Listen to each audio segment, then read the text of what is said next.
Good morning. Good morning, viewers. We're going to do oil scope and then go right into the book Big Magic. And we're back outside again. Yay! Hi, Jan and Roseanne and Mom and somebody else. There's like 5 people and I only saw 2 or 3 names. So, back outside now. Woohoo!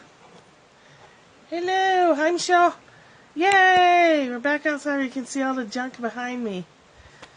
Well, I wouldn't speak too soon, Mom. So, I didn't scope yesterday for only the 4th time since August 29th. Can you believe that? I just needed to be fully present with 3 sick girls. Morgan called me on the way down to Loganville yesterday crying and saying that she was so sick she needed to go to urgent care. And I was like, oh my gosh, she never does that. So I freaked out and drove too fast and got there, and she was so sick, but she had taken Digest, which helps with stomach flu stuff. So she felt like she didn't need to go to the doctor, but then we discovered, hi Nina, that the twins were also still sick. They had just woken up, so she didn't know that they were still sick from the day before. So I changed like a zillion diapers yesterday. Good morning. And I'm pretty tired today. I got home around 10:30 last night. It's what you do, right? It's your family, so when the kids are sick, you take care of the kids. Lots of diaper changes. I'm very glad that Morgan can take herself to the bathroom. And Sarah, I know. Sarah, the oil we're going to talk about the oil first, and then we're going to go right into our book, Big Magic. I'm not going to turn it off and start again. The time change doesn't bother me too much because I don't have to be anywhere in particular, except for 2 days a week. But Heath was late to work this morning because he didn't turn his phone off, and it didn't automatically update itself. I think our phones have to be turned off and then turned back on. So he was an hour late to work. So let's talk. So my daughter and twin granddaughters, and my daughter-in-law, but she's a day ahead of them, so she probably feels okay today, had a vicious stomach flu virus thing. Hi Bruce. And so she put Digest on herself and the twins, which I think stopped the throwing up part. And considering that, it's hard to tell with viruses because everybody's body handles it differently. So it's a little bit hard to say, which oil had what effect. But in situations like that, you just do whatever. But I want to talk to you about purification. So me being down there, every time I changed a diaper, I sprayed my hands with purification and water. And I think she has witch hazel in that spray. It might just be purification and water. 2 babies in the house, 2 babies in diapers and, and 2 giant dogs. So she keeps this around. It's on the bottle, it says child smell eliminator. But it's purification and water. So, and every time I changed a diaper, I sprayed my hands with that. And then I sprayed the changing table. Because for 2 reasons. 1, for the smell. 2, for a disinfectant. And 3, as an immune booster. Hi, Sarah. Because this one is talked about as a smell and a cleaner and stuff like that, but it's an immune system booster too. So let's talk about that real quick. And then I want to show you how, a really quick pain cream, because I was really in a lot of pain last night when I got here. Those kids are heavy. They're almost 2 and they're giants. Sarah's family are giants. The donor was very tall. So these kids are just like, they're freaking huge. So my whole left side is like, from swinging babies up and changing diapers all day. Such a mess. So the other thing I did for myself yesterday is I diffused thieves in every room and put it on myself, on my wrist. I didn't put thieves on the babies, but I did spray them with the purification water. So let's talk about that. This is a 15 milliliter bottle, and it is $24.67 retail and $18.75 wholesale if you're a member. This lasts a long time. It's very strong, and it's all oil, so it's not diluted in any way. So it's a reused bottle, the Child Smell Eliminator spray. So it's in like a, just your typical like kitchen cleaner spray bottle. What would that be, like 16 ounces? She probably puts 10 or 15 drops in it, and there's 200-ish drops in this size bottle, so give you an idea of how long it can last. I also yesterday put this straight on my hands and just rubbed my hands a lot and inhaled it a lot and wanted to drink it and, just like wear it because I don't want to get that garbage that they have. So let me talk to you about what's in it. That's the price and stuff. Let me get the book here. The big giant book. This is the book I use as a reference guide. It's my favorite. And then we will get to the big magic book right after this. I just wanted to talk to you about this oil really quickly in case any of you guys have your family come down with this horrific, pretty bad virus. Yeah, it's a good one. You can get these when the new ones come out. They put these on clearance. So right now, I think this version is on clearance for $30 through AbundantHealth.com because a new one came out. And I probably will buy the new one because there's several new oils out. Oh gosh, I forgot to turn the notifications on. Hang on, guys. Hang on. You need a job. Hold on, guys. Hold on. There we go. There we go. Yeah. So, let me tell you what's in this. When somebody comes down with something, I start drowning myself in oils. And usually, I don't get it.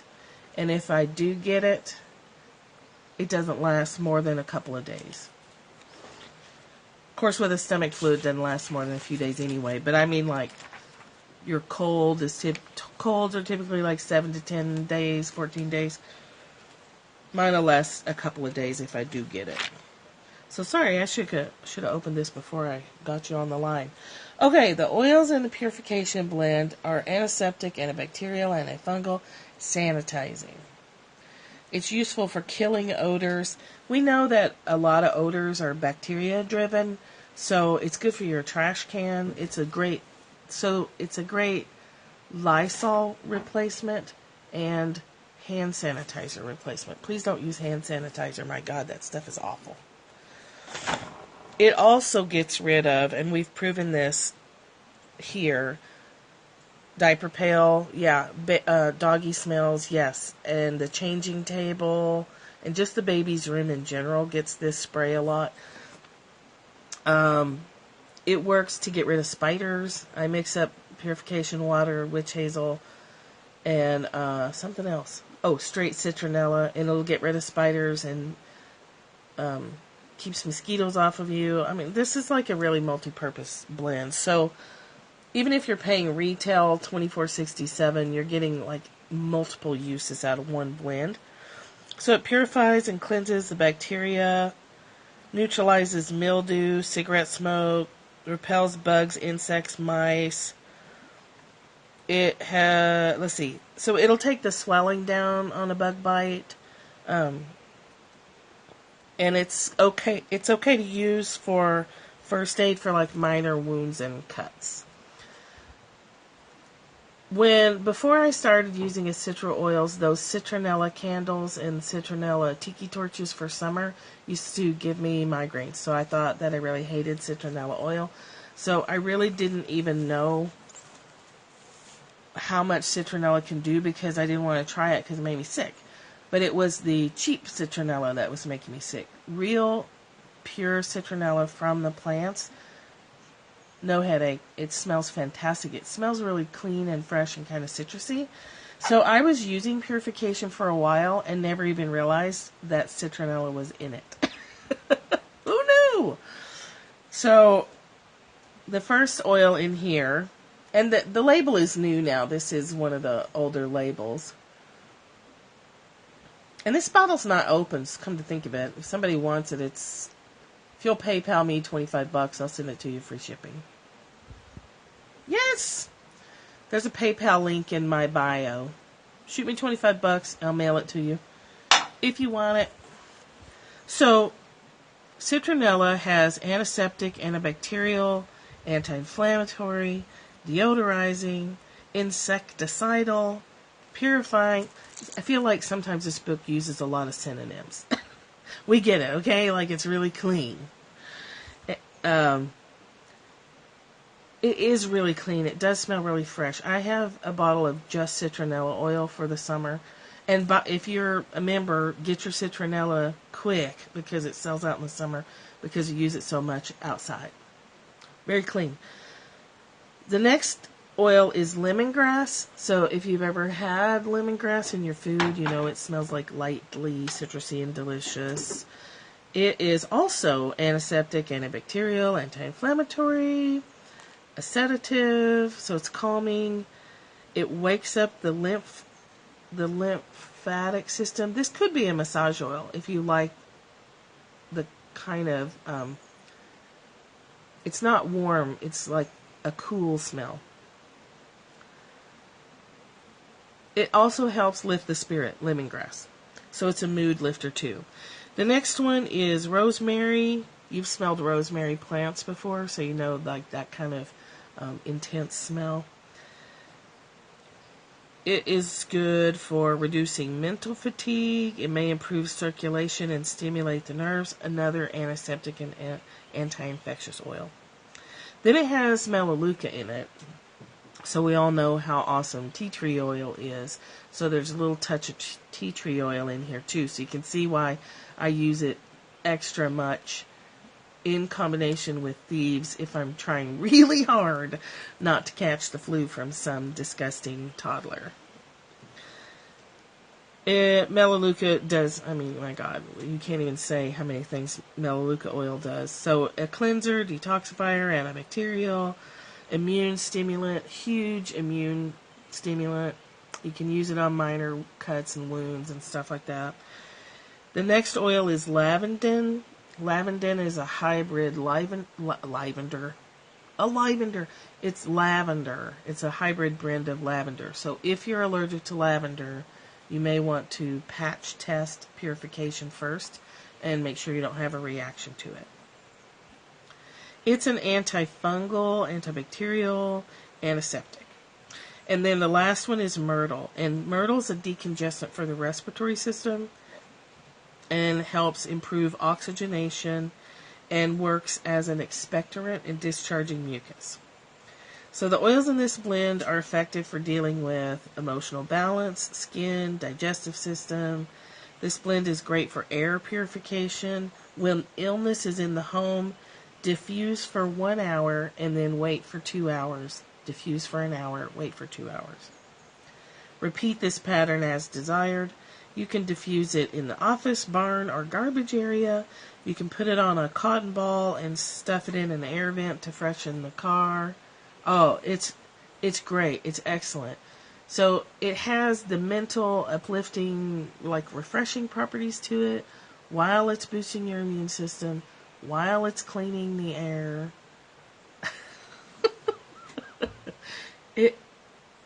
It's great. It's great. You can just smell it. You can put it on your wrist. So there's no oils in this that are the hot oils. Like thieves, you might not want to put directly on your wrist till you make sure that your skin's not super sensitive. If your skin's sensitive, thieves can irritate your skin because of the cinnamon or the clove and stuff. But this one you can put straight on your skin. It's like lavender. Like it doesn't sting. There's nothing hot in this blend. So yesterday I was rubbing it on my hands, 1 drop in the palm of my hand, rubbing hands together, and then smell it, and then, spraying it everywhere, spraying the changing table, spraying the kids' feet, spraying this stuff everywhere. Everywhere. So I like, if I'm trying to boost my immune system and keep from getting something, I like purification and thieves together. Thieves I usually put on my feet or just smell. Purification I'll put everywhere and just smell it. You don't have to put these on you. That's something that you don't have to wear the oils. You don't have to drink them. I don't think I would take this one internally. But you can boil water and put a drop of thieves in a cup like this. Here's my website, caddyshackdesigns.com. That was a sneaky lead in. My name's Michelle Wolf. If you have a snazzy cup like this, you can put hot water in it and 1 drop of thieves in it. Like this, I think this is a 12-ounce cup. You do. And actually, this cup exists because of Roseanne. Because she brought it up. It was a good idea. So there you go, purification oil. To prevent the sickies. They are $16 using the PayPal link, and I'll mail you one. You too can have a snazzy cup that you can put your thieves oil in.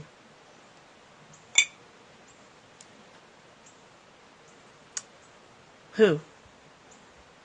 I think a lot of people on here have one. Also, just as a side note, the little bit of profit I make off these cups pays for dog food for the strays outside. Our neighbor doesn't feed his dogs enough, so we supplement their feeding with canned food. And we pay for that with this. So there you go. I know, right? He's an old hillbilly guy. We love him, but gee whiz. If you want this, free shipping, $25 through my PayPal link in the bio is a paypal.me/MichelleWolf11. If you want your own cup, $16, free shipping, same thing, PayPal link. So you can watch a scope and shop at the same time. Get down, kitty. Yes. I was very spoiled living in Colorado because Colorado is very pro-animal. So then when I went to Arizona, I suffered culture shock, and coming here, culture shock. And dogs on chains, dogs run loose, cats don't get spayed. It's just a different mindset. So we fill in where we can. Oh, okay, so one more oil thing and then we'll get on to our big magic book. You can make a pain, and I bring this up too because of yesterday, because I was in so much pain when I got home last night. My back hurt, my shoulder hurt, my elbow hurt, my wrist hurt, because those babies are giants. They're giant babies. They are right at the 100th percentile for their age. They're not even 2. So this is just a coconut oil container. You can make up your own pain blend super quick. These babies, Ashland's feet are like bear paws. So this is just a coconut oil container that I had about this much left in. And it's really fancy, isn't it? Pain cream. I just realized I spelled it with an E. C-R-E-M-E. What is that? So anyway, when you get a coconut oil container that's getting low, use it to mix up a cream. So you can see. Oh, I spelled it en français. En français. Yeah. In here is about 10 drops of Copa Iba. Yeah. I popped the top off a... It's creme coconut. I used my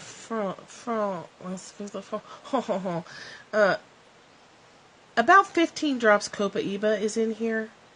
And probably, if I remember right, 15 drops of Deep Relief, which is got tons of stuff in it. And I'm not going to go into all that. I just wanted to tell you, don't throw your containers away. Use them. You can mix pain creams up in, and bug repellent creams up in baby food jars. You can use cute little fancy, canning jars, but those can be a little bit expensive. You can go get jars at the dollar store. You just want something you can get your hand in. Like, this is a bit large. Don't throw away your empty oil bottles. You can use those for tons of stuff. But mix yourself up a pain cream, because I put this on last night before I went to bed. Twofold effect. It helped the pain. I'm not as stiff this morning, and it kept all the cats off my bed because it stinks. Recycle, reuse, repurpose. So when you're mixing oils in your coconut oil, it's Copaiba Deep Relief. I think that's it.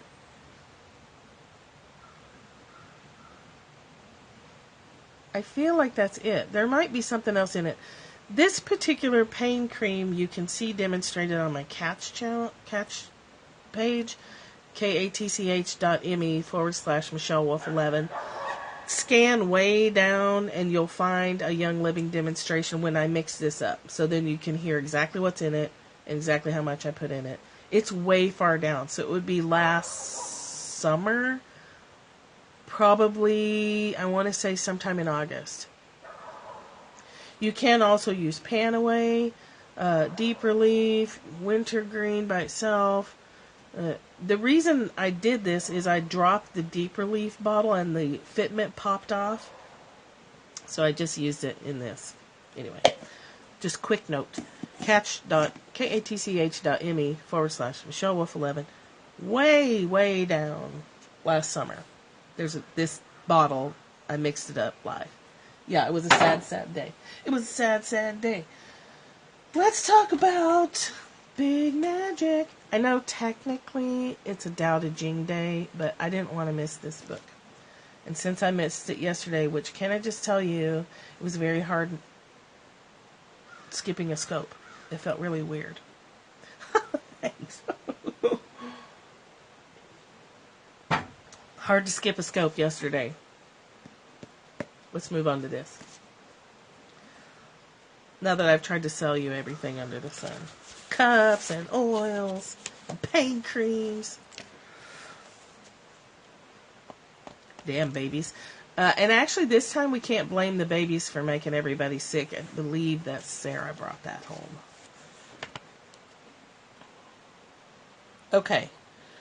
Now the chapter we're on is The Empty Bucket. So where we left off, we were talking about 80-year-old. I know. Jeff wants oils too. Well, I'll give you guys a discount on a premium starter kit if you want it. Or if you just want this oil, shoot me some PayPal. Sweet moolah. And I'll send it to you. I won't charge you postage or anything. Bye, Jana! The Empty Bucket. So last time we talked about 80-year-old Winifred, who was still learning and vital and alive and awesome. So let's all be Winifred, right? Good morning. I kept working. I kept writing. I kept not getting published, but that was okay because I was getting educated. Can you guys hear the creek, by the way? It's really running loud today. The most important benefit of my years of discipline. Cool. I'll try and do a scope out there and see if we got better signal than we had last year. The most important benefit of my years of disciplined solitary work was that I began to recognize the emotional patterns of creativity. Yes. We are sitting inside the chicken wire cat container deck. There's one of said cats. There's your panoramic view of our little home in the holler. That's Ginger Rose up there. So, lots of trees, lots of junk on the deck. The easel's behind me. Cat shelves. Ella J. Georgia. You and Michelle are really close together. Y'all should meet for some coffee. About a 6 or 7 hour drive from you guys. So the empty bucket. So here, where she's discovering emotional patterns of creativity. There's patterns. Or some dancing. Road trip. Yes. Yes, anytime. Anytime. I could see there were psychological cycles to my own creative process, and those cycles were pretty much the same. This is important. Michelle, can you add Amy to the Perry Fam group? Or anybody that wants to be in the Perry Fam group. It's an after group for discussion and talking about things that we have coming up in the summer. It's important to recognize that it's kind of a paradox. We say, creativity comes in creativity comes in cycles and in waves. And yet, you have to show up every day and do something, whether you're feeling that flow or not, so that you keep your body in the rhythm of showing up and being prepared to work, recognizing that the creative burst may not be there that day. And that's okay. You just show up anyway. I learned to say when I would inevitably begin to lose heart for a project. I must be channeling foreigners today. Just a few weeks after... Okay, let me start over. I could see there were psychological cycles to my own creative process, and the cycles were pretty much the same. I learned to say when I would inevitably begin to lose heart for a project just a few weeks after I'd enthusiastically begun it. What the hell is that? This is a part of the process where I wish I'd never engaged with this idea at all. I remember this. I always go through this stage. This happens to me when I'm doing a portrait. I get the basic, lines laid out. I put down the first layer of graphite, and then I come to a screeching halt. I do it every time, and I know that I do it every time, so just don't even worry about it. Put the pencils down and walk away, because I know the next day it's going to be there for me. I used to try and fight that, like, you can work 2 hours on this drawing, because the basic layout and stuff doesn't take that long. But if I push through it, I ruin the drawing. So you have to show up every day and do this work so that you find out what your particular cycles are. What are your blocks where you need to stop and come back the next day?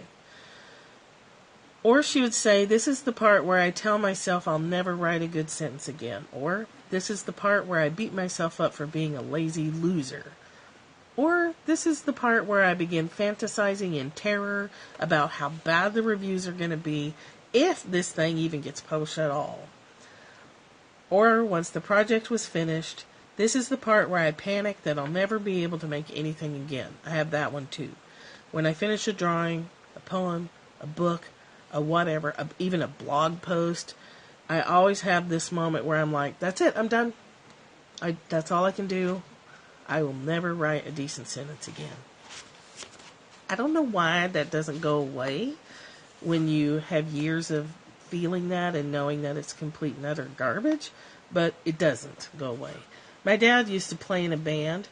Bye! Have a great day. Thanks for coming. My dad used to play in a band, and he used to break out in a sweat and want to throw up before every performance. And it never went away. And he just knew that he was going to feel horrible like that, and once he got up there and started playing, it was going to be fine.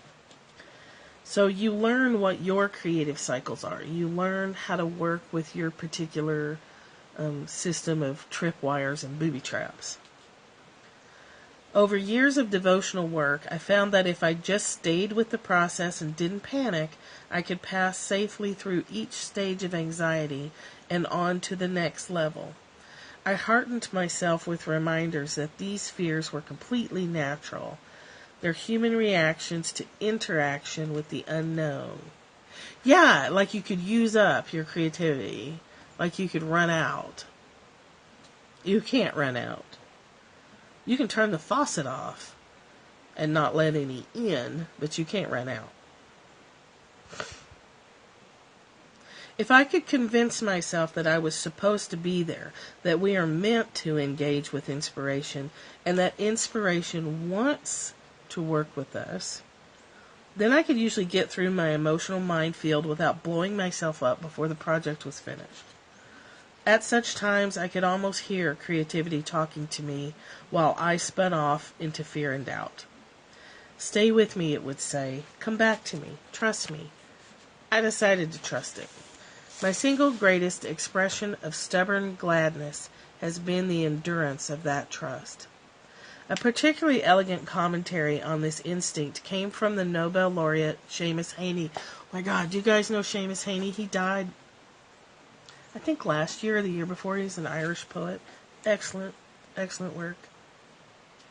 He said that when one is learning how to write poetry, one should not expect it to be immediately good.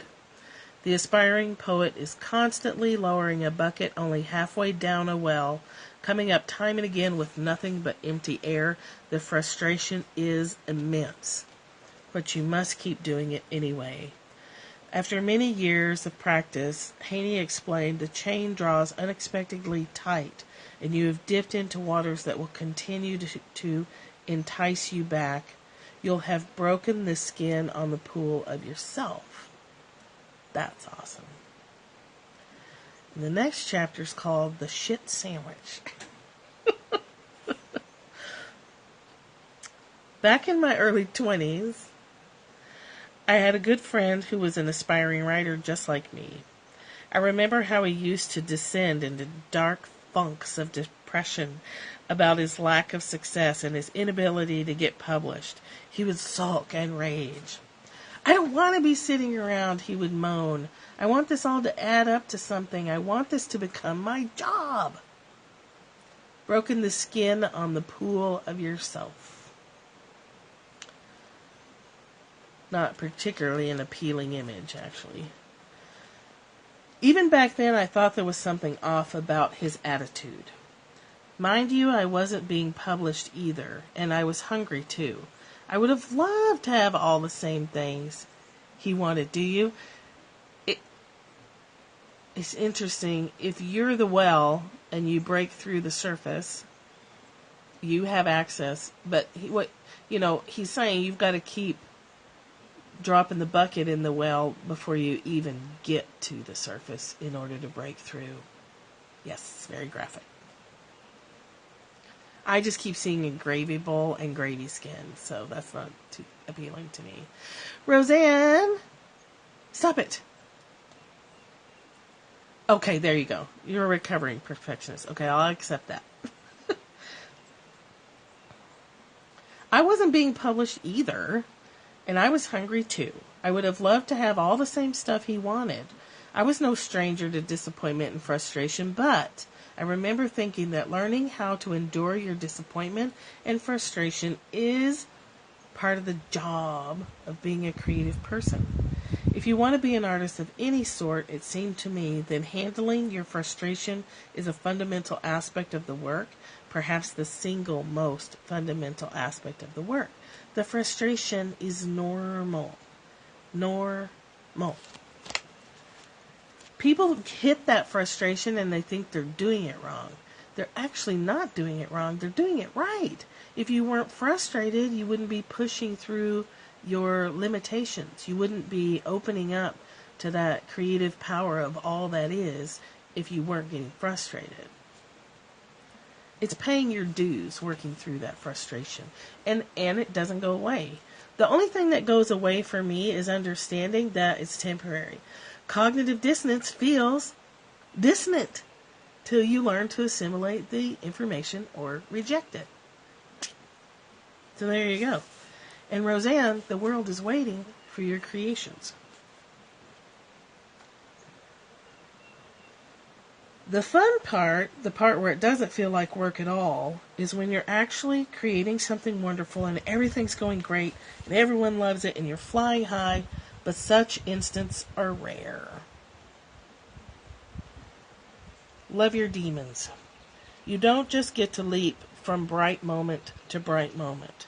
when things aren't going so great is a measure of how devoted you are to your vocation and how equipped you are for the weird demands of creative living. Holding yourself together through all the phases of creation is where the real work lies.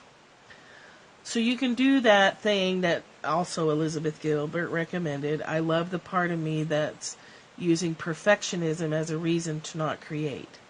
I love the part of me that tells me I can't create as a way to hold back from experiencing the creative process. I love the part of me that doesn't want to feel creative energy coming through my body. You can start picking at it that way. Even if you don't believe it, you can back it up a notch and say, yeah. Or Imagine Dragons' song, Something Inside. Imagine Dragons has a song about your demons inside that I really like. That's Where My Demons Hide. I don't know what the title is. It's a great song. You're getting there, Roseanne. You're making progress. So I recently read a fabulous blog by a writer named Mark Manson. That's a lie. It's not easy and fun. Yes. So who said that the secret of finding your purpose to life is answer this question in total honesty? Okay, listen to this. Mark Manson said the secret of finding your purpose in life is to answer this question in total honesty. What's your favorite flavor of shit sandwich? What is it? What's your favorite flavor of shit sandwich? What Manson means is that every single pursuit, no matter how wonderful, exciting, and glamorous it may be, comes with its own brand of shit sandwich, its own lousy side effects. Oh, how to pick. As Manson writes with profound wisdom, everything sucks some of the time. So some people in the Desire Map workshop, or some people using Desire Map principles for the first time, are shocked when things are still hard. They're still hard because they're always hard. The thing is you spend your energy doing the hard work in the directions that are going to get you to going where you want to go, because you've defined it and you've anchored in the feeling of how that's going to feel, so you're matching you and your future up faster. But it's still hard work. You still stay up late. You still lose sleep. You still agonize over the people you're teaching. You, meaning me, whatever. You still sweat. You still work. But it's a different kind of work. It's an exhausting in a good way work. It's the kind of work where you go to bed at night and you're like, yeah, I'm doing a good thing. I'm spending my life well these days. But it's still work. There's still days I don't want to do it. There's still days I sit at the computer and no words come out. It's still hard. Everything sucks most of the time. You just have to decide what sort of suckage you're willing to deal with. So the question is not so much what are you passionate about. The Desire Map's only the beginning. Yes, there's the disclaimer. When you take the workshop, you're just taking the lid off. And then things happen. But you have tons of support through it, so it's not like you're on your own. So the question, stop asking the question, what are you passionate about? And start asking the question, what are you passionate enough about that you can endure the most disagreeable aspects of the work? What do you love so much that the love of it and the pursuit of it and the practice of it will carry you through all the dirty work, all the tiring work, all the work that you don't really want to do, but you have to do to stay engaged with what you love so much. When I used to play open mic nights, yes, fuck yeah. doing that for about a year and a half made me realize that I didn't love music enough to go through the hell of building a following. It was too much for me. I didn't like bars. I didn't like open mic nights. I made a little recording. I hated that process. And I was like, you know what? This isn't for me because I don't love this enough to go through the bullshit in between of expressing that. Personal expression is plenty for me on that. So don't feel bad if you've tried out a dozen different passions and discovered that they don't have enough energy to carry you through the hard times. That's just the process of exploration, and there's nothing wrong with that. And I can't stand it when people say, you just need to find something and stick with it. Well, you know what you can stick, mister? And you know where you can stick it?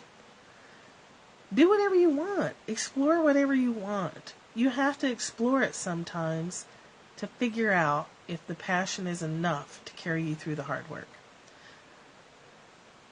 Yeah. Damn it, my coffee got cold. Not cold, but tepid.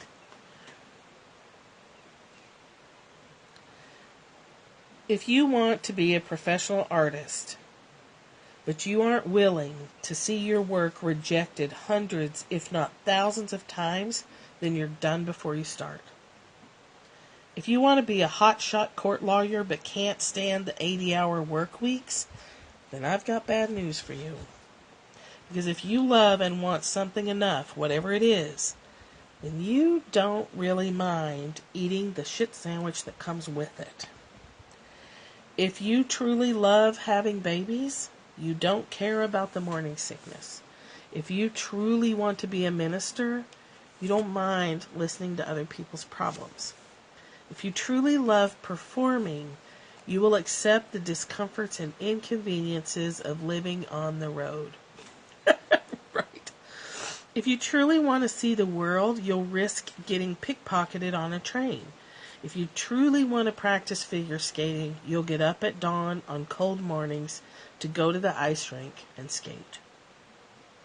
My friend back in the day claimed he wanted to be a writer with all his heart, but it turns out he didn't want to eat the shit sandwich that comes along with that pursuit. He loved writing, sure, but he didn't love it enough to ignore not getting the results he wanted when he wanted them. He didn't want to work so hard at anything unless he was guaranteed some measure of worldly success on his own terms. That's a great measuring stick. How much do you love it? So this is an exercise I give people sometimes, and this is from the John A. Cuff book, Start. Write down everything that you are passionate about, that you love doing, and you're thinking of maybe monetizing it. Write all those things down, and then go through and tell yourself you can't do that one. What if someone looked at your list and said you're not allowed to do that? Would you freak out about it, or would you be like, okay? And only pursue the ones that you would be like, you can't tell me what to do. You can't tell me I can't do that. The one where you would be like, I will fight you to be able to do this. Yeah, it's a great tool. It helps you winnow down fanciful interests to the ones that are truly passionate enough that you're willing to eat that shit sandwich. Yeah, it's a great tool. It really helped me, especially if you're like a multi-potentialite person. If you don't know who that is, look up Emily Wapnick. Just Google multi-potentialite, spelled just like it sounds. It's hard. You have so many interests. It's hard to narrow them down to one or two that you can pursue with consistent regularity to build a business out of, or build a practice of, you know what I'm saying. You know. So he only wanted to be a writer with half his heart, and soon enough he quit. Which left me hungrily eyeballing his half-eaten shit sandwich, wanting to ask, are you going to finish that? Because that's how much I love the work. I would even eat somebody else's shit sandwich if it meant I got to spend more time writing. So that's a true definition of passion. If you're willing to eat your own and somebody else's to do what you want to do, regardless of whether it ever pays you a dime, that's the true definition of passion. And that is probably where you can build a business, because it will have that much power. I guess you're going to go die. That kitty's all bunched up there. She must be cold. I like that a lot. Evaluate your passions and pursue those passions that you're willing to walk through fire to do without,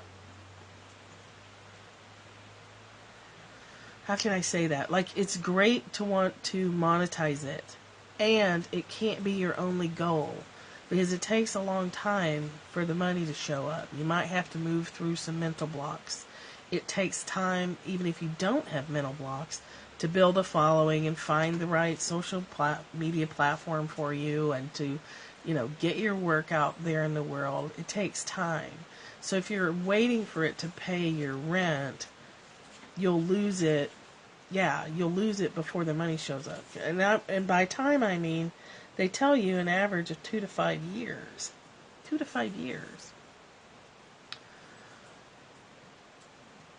And that's barring any particular blocks you have about making money.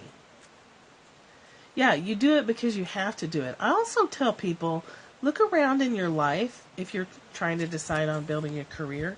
Look around in your life. What are you doing already that you just automatically do, and it's so easy that you don't think twice about it? Chances are that's part of your life purpose, and it's easy for you, so you don't think it is, because in our culture we think it has to be so goddamn hard. So writing doesn't make me money, but I write because I have to write. I can't not write. I write every day something. Yeah, it doesn't mean it's going to be your job, but writing has led me to things that do make me money. So I can't, if you start writing as a way to make money, you may miss out, because if it doesn't make you money, then you'll get frustrated and you'll miss out on where writing can take you. Writing has made me money. I used to write a lot of posts you read on websites like Doctors and Dentists. Yeah, it's a joyful experience. Blog posts on dentist websites, doctors' websites, stuff like that, where the posts are really short. Those are usually written at $5 an article by someone like me. I used to write those, and they were horrible. I hated it. So I quit doing it. But you can make money that way. I've made money off my books a little bit. It doesn't matter. Writing has led me to other things that do buy some groceries. So there you go. Same thing with whatever your passion is. If you like coaching people, coach people. Get going. Don't wait. Thanks. Because chances are you're already doing it somewhere in your life. If you really love coaching people, you're probably already doing that. And you probably always have. And you might just need to go through the agony of getting some training and building a website. Or whatever.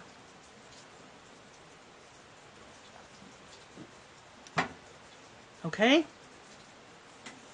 Purification oil and big magic. Take care of your body and then increase your creativity. Keep your body healthy so your creativity has something to flow through, so that you don't have to die and start over again as a baby if reincarnation is what you're into. I don't know if I believe it or not, but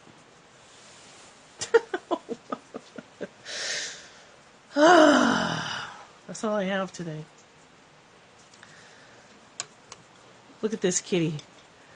Isn't she cute? Aww. She's so cute. Yeah, me too. You're welcome. You're welcome. Have a wonderful day. Good. Have a wonderful, wonderful day. Yeah. Let me turn this. I think if you look straight out, you should be able to see the white edge of the water as it's running over a log that's laying there. And it's raining. Can you see it? Can you see it? It's behind that weird shed. It runs right behind there. It's very peaceful here. I can't turn the camera around. I mean, I could try. Let me try. Yeah, it's very low. Oh, what do you know? It worked. Okay, so... Yes, so there's the little cabin. And then the creek is right behind it. If you look just under the roof, you can see that white line. And the little bridge is to the left, and that crosses the creek and takes you up the side of the hill. So right over the creek, that land just basically goes straight up. And there's hiking trails up there. So when you guys come and visit, you can hike up that mountain and get to the top, and there's a great view at the top. But it is a steep-ass hike, let me just tell you. Or my husband will drive people up there in the four-wheeler. He likes doing that. It can be a little bit scary. Oh, hey, I have a zoom. There you go. Now you can see the water and the chicken wire. Oh, here comes the rain.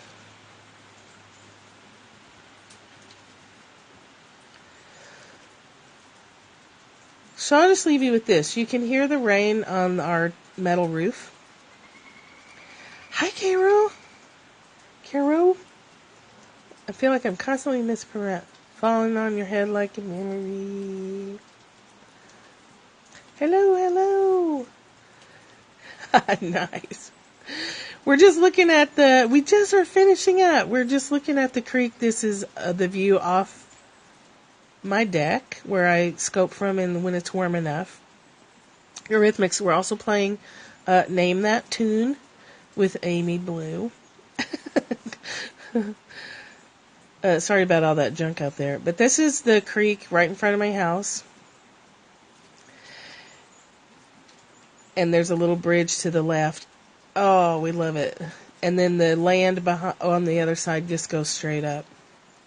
If you see that little tiny blue spot in the far upper left corner, that's where our water system is. So our water is spring water that comes right out of the ground and then goes through a little teeny filtration. So that bridge over there has a little bench on it. So if you guys come and visit, sometimes I'll take a towel and go lay on that bridge. Oh, there's costs associated with living out here, but the benefits outweigh the cost. Cost meaning lack of Whole Foods and movie theaters, two of my favorite things.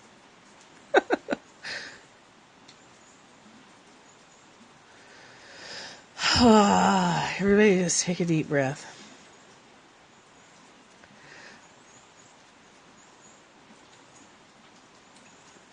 Oh, I like me some rap music in the morning to wake up. Yeah, everything's a trade-off. It's so far away from everything. I listen to everything. Rap music, classical, pop music, Imagine Dragons. Alternative is probably my overall. If I only had to pick one, I'd listen to... Oh, yeah, the 90s. Yeah, definitely the older stuff. The new stuff, not so much. But I really love alternative music overall the most. If I had to only pick one, I'd pick alternative. So, let me leave you with just 3 deep breaths. Let's just do 3 deep breaths together while you watch the creek and listen to the rain. It's 3 breaths in 60 seconds, which can be hard when you're first practicing it. But start inhaling as slow and deep. Slow. Inhale as much as you can. When you get as much air as you can, take in a little extra air. Hold for just a second, and then exhale. Drop your shoulders. If you've got your shoulders up around your ears, drop them down and stretch your neck. So it's roughly 10 seconds in, 10 seconds out. Take one more. Take your second. Deep breath in. Inhale. Let the creek just carry your worries away. At the top, inhale a little extra. Hold for a second. And then release. Exhale. And then exhale hard at the bottom. Really whoosh your air out of the bottom. Take your third deep breath in. 10 seconds in.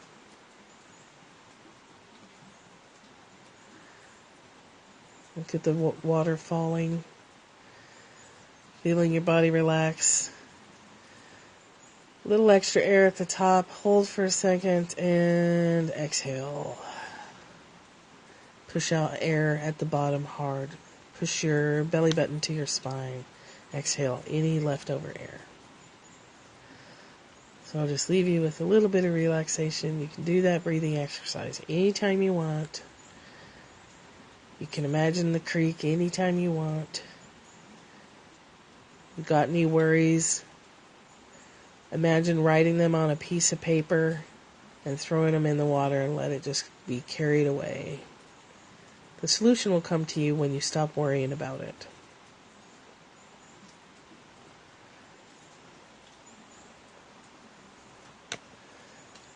So there you go. Little cabin in the woods. You can imagine hanging out on that deck. And then you can imagine petting a kitty. Because who doesn't want to do that?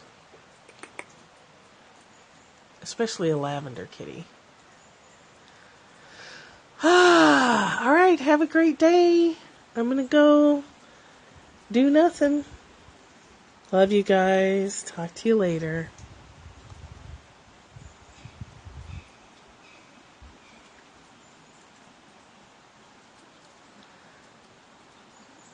Goodbye.